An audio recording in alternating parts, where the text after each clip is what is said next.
Let's find the interval of convergence of this series. My n plus 1 term is going to be x plus 2 to the n plus 1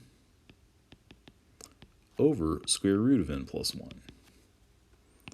So when I do my ratio test, I get x plus 2 to the n plus 1 over root n plus 1 times root n over x plus 2 to the n.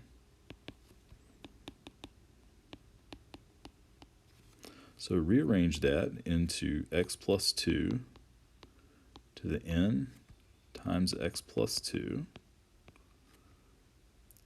Put x plus 2 to the n underneath it.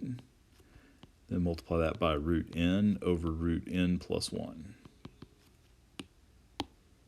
All right, this cancels with this.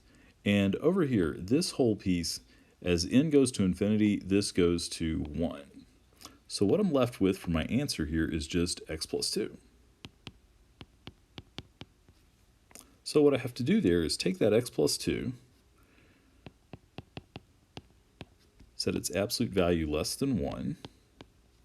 That's going to give me x plus 2 is between negative 1 and 1.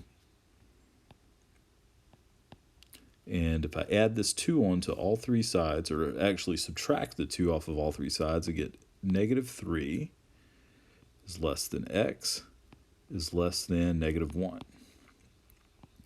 So that's going to be my interval of convergence, but again, I've got to test those endpoints.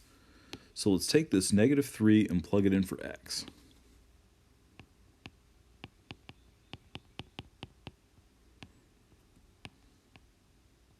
So I get negative 3 plus 2 to the n over square root of n. That is negative 1 to the n over root n. That's an alternating harmonic, or it's an alternating p series, and so it's going to converge. When I check x equals negative 1, I get negative 1 plus 2 to the n over root n.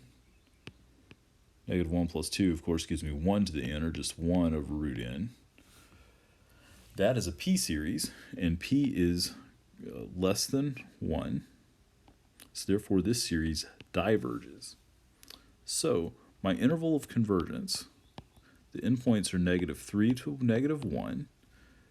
It converges at negative 3, so that's included.